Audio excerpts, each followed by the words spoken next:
পশু পাখি সুস্থ রাখতে গেলে পরিষ্কার পরিচ্ছন্নতার কোনো বিকল্প নাই। আসসালামু আলাইকুম এভরিওয়ান, কেমন আছেন সবাই? আমি তানভীর অ্যান্ড পেটস এর পক্ষ থেকে আপনাদের জন্য নতুন আরেকটা ভিডিও নিয়ে আসলাম। আজকে আমি আপনাদের সঙ্গে শেয়ার করব যে কিভাবে আমি আমার পাখির খাঁচার যে ট্রেগুলো এগুলো পরিষ্কার করি এবং কিভাবে আমার পাখির রুমটা পরিষ্কার পরিচ্ছন্ন রাখি সেটা আপনাদের ভিডিওতে দেখাবো।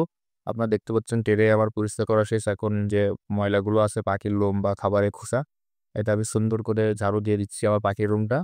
আর এটা শেষ হওয়ার সঙ্গে, সঙ্গে আমি যে ট্রেগুলো পরিষ্কার করেছিলাম সে ট্রেটা পাখির খাঁচায় রেখে দিচ্ছি। মাশাআল্লাহ, এটা করলে সুবিধা হচ্ছে পাখি পরিষ্কার পরিচ্ছন্ন থাকলে রোগবালাই কম থাকে। আমি প্রতিদিন ১২টার দিকে এই কাজটা করার চেষ্টা করি। অনেকে ৪-৫ দিন পর করে। কিন্তু আমি প্রতিদিনই পাখির ট্রে পরিষ্কার করি এবং খাঁচা পরিষ্কার করে রাখি যাতে কোনো জায়গায় ময়লা আবর্জনা না থাকে আর এগুলো থেকে আসলে রোগ ব্যাধি ছড়ায়। এজন্য আমি পরিষ্কার রাখার চেষ্টা করি।